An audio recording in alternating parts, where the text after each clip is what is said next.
महाकुंभ की शुरुआत 13 जनवरी से हो चुकी है और यह आयोजन 26 फरवरी 2025 तक चलेगा। महाकुंभ के इस पावन पर्व में देश दुनिया से आए करोड़ों श्रद्धालु शामिल हो रहे हैं।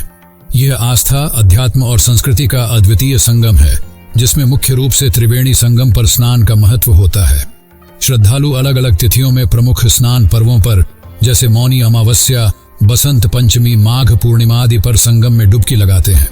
महाकुंभ की भव्यता और इसकी विशालता का अनुमान इसी बात से लगाया जा सकता है कि आस्था के इस महापर्व में शामिल होने के लिए देश दुनिया से साधु संत, सन्यासी, प्रसिद्ध व मशहूर हस्तियां, उद्योगपति, श्रद्धालु और आमजन शामिल होते हैं। सभी गंगा, जमुना, सरस्वती के पावन संगम पर डुबकी लगाकर खुद को धन्य महसूस करते हैं।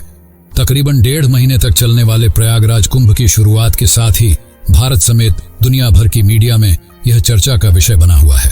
फिर चाहे वह अमेरिका हो, रूस, संयुक्त अरब अमीरात, कतर या फिर पाकिस्तान, चारों ओर महाकुंभ की खबरें सुर्खियों में है। आइए जानते हैं आखिर ऐसी कौन सी बातें हैं जो महाकुंभ को दुनिया का सबसे बड़ा धार्मिक आयोजन बनाती है।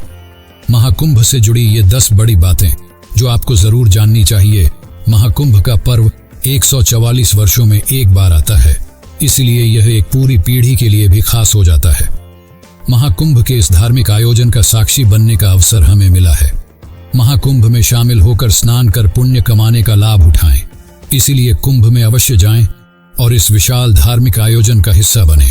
कुंभ से जुड़े पौराणिक व धार्मिक कारण के अनुसार समुद्र मंथन से निकले अमृत कलश की बूंदें जिन स्थानों पर गिरी थी, केवल उन्हीं स्थानों पर कुंभ का आयोजन होता है।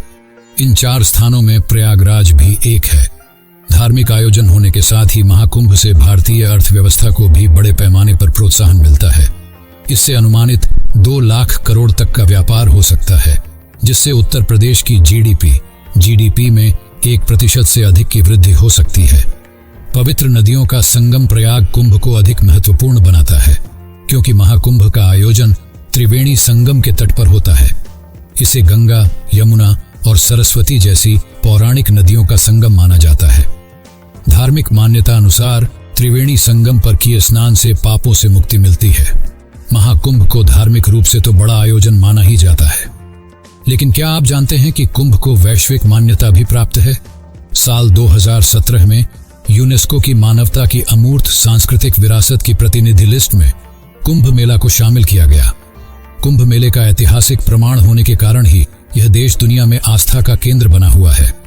ऐतिहासिक प्रमाण बताते हैं कि कुंभ मेले का इतिहास 850 साल पुराना है। कुछ दस्तावेजों में इसकी शुरुआत 525 ईसा पूर्व बताई जाती है। विद्वानों द्वारा गुप्त काल में कुंभ सुव्यवस्थित होने की बात कही गई है। वहीं सम्राट शिलादित्य हर्षवर्धन 617 से 647 के समय कुछ प्रमाणिक तथ्य प्राप्त होते हैं। कुंभ मेले का पहला लिखित प्रमाण चीनी यात्री ह्वेनसांग की कहानियों में मिलता है। ह्वेनसांग या ह्वेनत्सांग राजा हर्षवर्धन के शासनकाल के दौरान भारत की यात्रा के लिए आए थे। कुंभ मेले का पहला ज्ञात विवरण 629 ईसा पूर्व से 645 ईसा पूर्व की अवधि में दर्ज किया गया था। कुंभ में नागा साधु, नाहा साधु आकर्षण का केंद्र माने जाते हैं। इस दौरान बड़ी संख्या में कोने कोने से नागा साधु शामिल होते हैं और शाही स्नान करते हैं। महाकुंभ में भारतीय भक्तों के साथ ही दुनिया भर से विदेशी भक्त भी शामिल होते हैं। यह इस बात का प्रमाण है कि महाकुंभ का भव्य आयोजन और इससे जुड़ी मान्यताएं विदेशी भक्तों को भी आकर्षित करती हैं। अखाड़ों की परंपरा भी महाकुंभ को विशेष बनाती है। महाकुंभ में प्रमुख 13 अखाड़े शाही स्नान का अधिकार रखते हैं। आदि शंकराचार्य ने अखाड़े की स्थापना वैदिक सनातन धर्म की रक्षा और प्रचार प्रसार के लिए की थी।